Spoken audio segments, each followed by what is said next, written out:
жаста өтер, бірте-бірте кәріде өтер. Баянсыз бұл жалғанның бәрі де бекер. Жаһанда мәңгі жаса жан жоқ сірә. Кетеміз, кетті, келер, тағы кетер дегендей, аяуланамыздың өмірден өткеніне 10 жылда болып қалыпты. Сағынамыз әркез орныңда, сыйлаймыз әр уақытта аруағыңда. Ас береміз еске алып өзіңді және ұлыңды. Есенғазиева Қауын Абдрахманқызы 1950 жылы 7 мамырда Гурьев облысы, Қызылқоға ауданы Былқылдақты ауылында дүниеге келген. 1957 жылы ескі Қаратондағы Крупская атындағы орта мектептің табалдырығын аттап, 1966 жылы орта мектепті бітірген. 10 жылдықты бітірісімен Қаратон мұнай кәсіпшілігінің электр цехына сым ораушы болып жұмысқа орналасқан. Мұнайшы әкесі Абдрахманның жалғыз қызы болғандықтан, сол әкесінің жолын қуып, мұнай саласында ұзақ жылдар бойы қызмет етіп, зейнеткерлікке қалды. 1970 жылы әкеміз Шамқұлов Бақытжанмен отау құрып, 14 құрсақ дүниеге келген. Анамыз Ардақты ана деген атаққа ие болған. Ана даңқы орденінің 3-ші дәрежесін, Кеңес үкіметінің Батыр ана алтын медалін, Қазақстан Республикасының елбасының жарлығымен алтын алқа алқасымен марапатталған. Ардақты анамыз сүйікті әкемізбен бірге қол ұстаса жүріп, өмір қызығын бірге өткізген. Ата-анамыз 8 ұл, 6 қызды дүниеге келіп, кішкентайынан мәпелеп, қыздарын аялап, қанаттыға қақтырмай, тұмсықтыға шоқтырмай өсірген. Ауылдың ардақты үлгілі отбасы қатарларының бірі болатын. Ұлдарын ұяға, қыздарын қияға қондырып, немере жиен сүйген. 23 немере, 8 шөбере, 23 жиен, 14 жиеншар соның айғағы. Қазақ шаңырағына енген келінін қызындай сыйлаған. Келін мен ене арасындағы қаймағы бұзылмаған сыйластығы мол болатын. Жар күту, бала өсіру, өнегелі істермен қонақ күту. Үйіңе келген қонақтың алдымен іздейтін қасиеттері осы деген өсиет сөздерін қыздары мен келіндерінің құлақтарына әбден сіңдіріп кетіп, үйретіп кеткен. Анамыздың бойында емшілікте қасиет болды. Бойына дарған емшілік пен сынықшылық қасиеті арқасында жүздеген адамның дертіне дауа, жанына шипа бола білді. Халықтың ризашылығына бөленіп, үлкендердің батасын алды. Әкемізді қатты сыйлады. Өмір жолы кейінгі ұрпақтарына үлгі болды.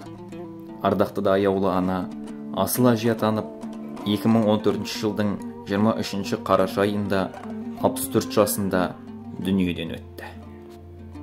Анажан, шаңыраққа болдың пана, жаманды қылмаушы едің ешбір жанға. Амал не, жоқсыз бүгін ортамызда, сағындық, ана сізді баршамызда. Жан ана, ұл қызыңның тірегі едің, тірі болсаң жарқылдап жүрер едің, болмасаң да бүгін біздің жанымызда, айтқан сөзің тәтті күлкің жадымызда. Жұбанышпен жанымыз жабырқаулы, сағынышпен туғандары еске алады, өзіңізбен өткен күндер жадымызда мәңгіге сақталады.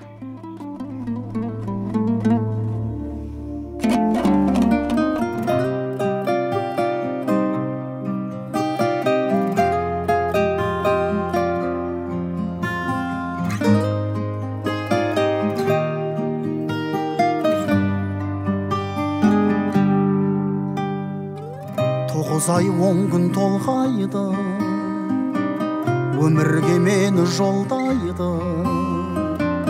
6 қат аспан астында анамдай адал болмайды, анамдай адам болмайды. Жалғызым жаным жан апам, мақтадамам қалақам. Ананың жаны бос тұрғай, баланың жаны балапан. Адамды Алла көп сынар, әкенің сөзі оқ шығар, анаңдай сұлу адамзат жұмақ жақта да жоқ шығар. періштең болып қорғайды, пеште өрттей болып орнайды. Жеті қат жердің үстінде анамдай жылу болмайды, анамдай сұлу болмайды. Жалғызым жаным жан апам, мақтада мамығалақан. Ананың жаны бос торғай, баланың жаны балапан. Адамды Алла көп сынар, әкенің сөзі оқ шығар. Анаңдай сұлу адамзат жұмақ жақта да жоқ шығар.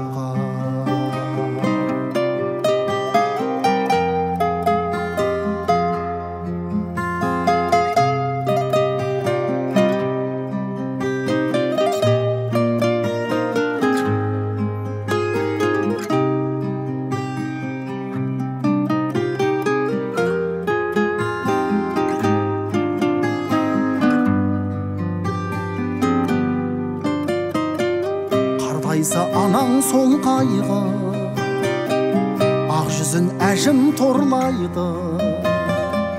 Жүрексіз адам болса да баласыз ана болмайды, анасыз бала болмайды. Жалғызым жаным жан апам, мақтада мамығалақан. Ананың жаны бос торғай, баланың жаны балапан. Адамды Алла көп сынар, әкенің сөзі оқ шығар. Анаңдай сұлу адамзат жұмақ жақта да жоқ шығар. Жалғызым жаным жан апам, мақтада мамығалақан. Ананың жаны бос торғай, баланың жаны балапан. Адамды Алла көп сынар, әкенің сөзі оқ шығар. Анаңдай сұлу адамзат жұмақ жақта да жоқ шығар. Анаңдай сұлу адамзат жұмақ жақта да жоқ шығар.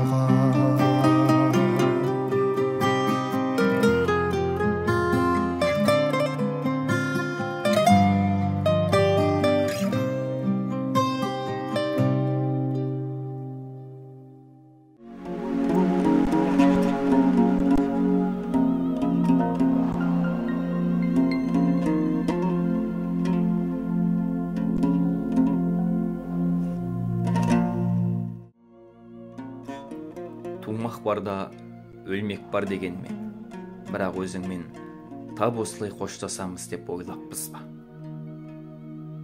Кенеттен кете бардың қапияда, ауыр қайдыға түсті ғой жанұяға. Басымыздан 22 жыл өтті сағынышта, бірімізге аға, бірімізге іні жоқсың қасымызда. Жан бауырым, жан ағам, сағынышым, естен мүлдем кетпейді жарқын бейнең. Уақыт шіркін зулап өтіп барады, Алласыне шара бар ма көнемізде. Шамқұлов Әлібек Бақытжанұлы 1981 жылдың 18 қаңтарында Гурьев облысы, Жылыой ауданы Ескі Қаратон елді мекенінде дүние есігін ашқан. 1987 жылы Крупская атындағы орта мектеп табалдырығын аттап, 1998 жылы сол мектепті тәмамдады. Мектепте алғыр спорттық шараларға жиі қатысады. Соның ішінде футболды қатты ұнады. Әрбір адамға жылы шырай танытып, бауырларына қамқор болады. Достары, құрбылары арасында өз орнын таба білген, өте ақ көңіл, ақ жарқын азамат болады. Болғанмен, бойда қанша күш, не жетсін бауырың болғанға, деп Төлеген Айбергенов ағамыз айтқандай, өкінішке орай сүйікті ұл, асыл бауырымыз 21 жасында қамшының сабындай қысқа ғұмыры өте шықты. Ағайын, тума-туыс, көрші көлем, дос жаран, құрдастарың сені білген, асыңа бәрі келді ұйымдасып, үлкендер бата берсін көпті көрген. Иманың жолдас болсын мәңгі бірге, еске аламыз ағайын боп бәрімізде. Әлібек жан, топырағың торқа болсын, қаласың сен мәңгі есімізде. Көздегі күңіренген күнде мұңаямды өкпелеймін кімге, келем үнсіз аңдамай, өкініш пе бұл қалай жеткізбейтін арман-ай, өтеді өмір шалған-ай. Амал бар ма өмір осылай, сынағына көнесің, тағдырыңа ересің. Ай, өтеді сымырай, шалған өмір ай.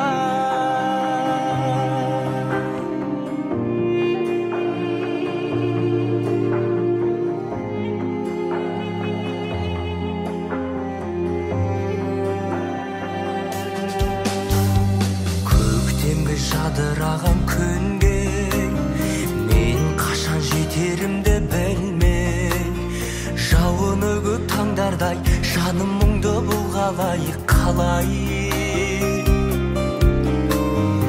өтіп өмір жалған-ай, әуресіне салған-ай.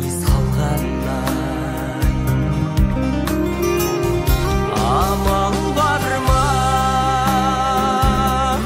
өмір осылай, көнесің, тағдырыңа ересің.